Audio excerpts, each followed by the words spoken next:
and then into the other topic around what makes most of us angry in today, not necessarily the world, but pretty much anywhere in America. And it's kind of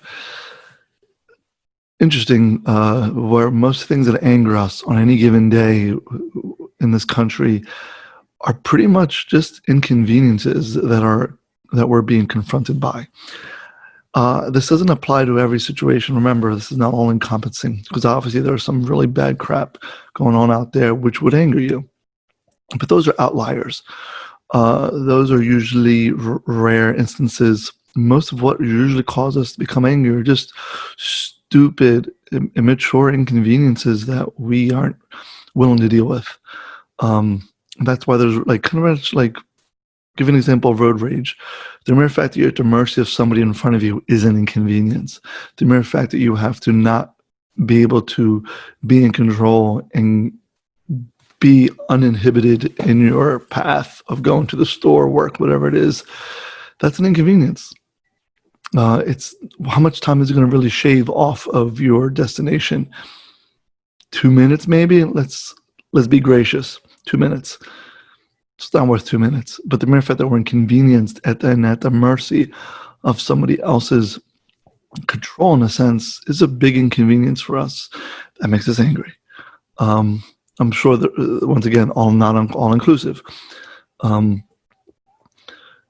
other instances, there's many examples you can come up with in your life or in your day-to-day living. Inconveniences. Cold food makes you angry. Inconvenience. Cold shower. Inconvenience. The mere idea of running water. That's essential. Having cold water kind of sucks. It's an inconvenience.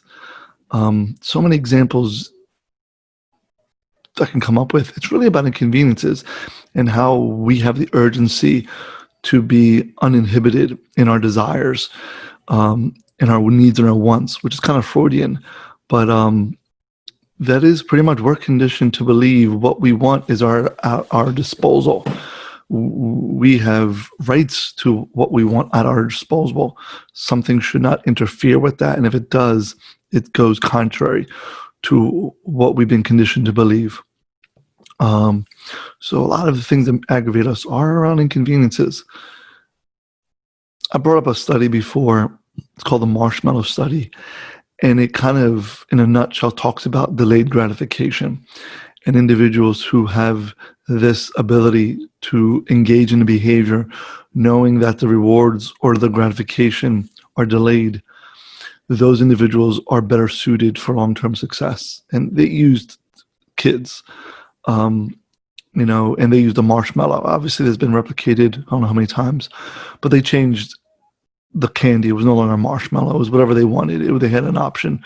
Jelly beans, Snickers, Reese's, whatever it was. Whatever was their desire, that became the piece of resistance for them. But they used marshmallows at one point originally. So being able to delay the need to have that marshmallow was the indicator. And if they were able to wait 5 minutes or 10 minutes, however long it took for the researcher to come back, they doubled the marshmallow. So the child, knowing this, had a bigger reward at stake, and whether or not they were able to self-regulate and cope and come up with strategies and skills to put those impulses at bay, got a big payout. That's kind of what it is about with behind delayed gratification, is not to expect the biggest payouts in life to be immediate. You have to be able to pace yourself for delayed rewards. School is one of it. Your profession is another. And these are huge indicators at different levels of a person's existence to be as an indicator for success. When you're a kid, it's school. When you become transition into an adult, it's employment.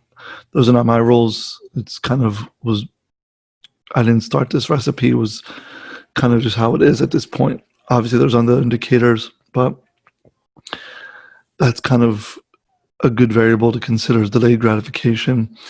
And also keep things in perspective. A lot of things, like I said before, that do interfere with our well-being is really about inconveniences, and that shouldn't be the case. It's just not worth it, and we have to be able to take the extra steps to remind ourselves to regulate and to, be more in the driving seat of our psyche.